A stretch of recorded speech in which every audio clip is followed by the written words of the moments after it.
answer that first guy's question about you believe the creator of the universe is a personal entity? Yes.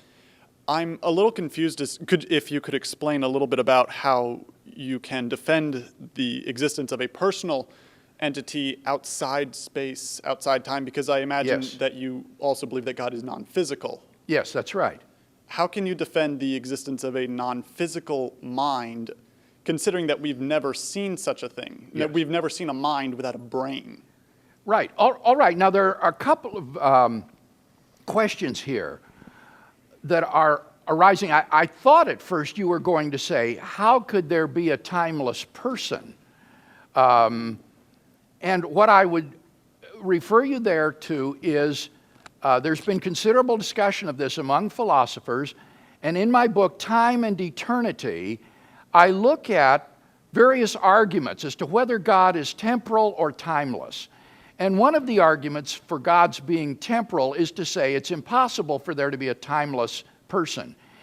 And what I show in that chapter, I think fairly convincingly, is that when you look at the sufficient conditions for being a person, such as rationality, self-consciousness, freedom of the will, none of these require temporality or time in order to exist.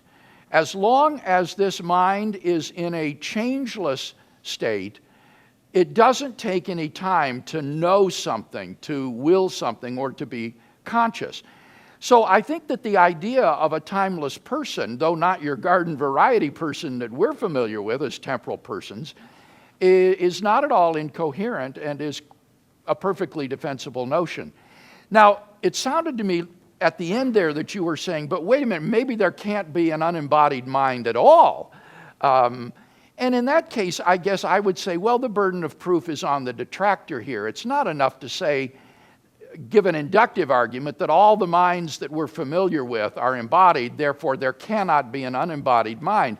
I mean, that would be like arguing prior to 1968 that every human being that we've ever met has lived upon the face of the earth. Therefore, it's impossible for a human being to walk on the moon.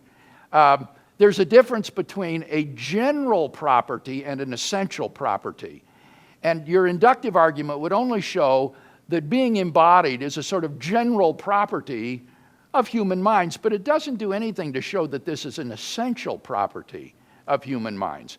And in fact, I would argue that even with regard to human beings, I don't think we are just physical mechanisms. I think that it's very likely that we are body-soul composites, that the mind is something distinct from the body, and that this gives the best explanation for various phenomena like intentionality, which is the property of being about something.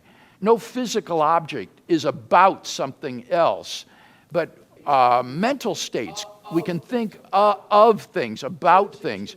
Intentionality, freedom of the will, mental causation, endurance through time, are all best explained if we are not simply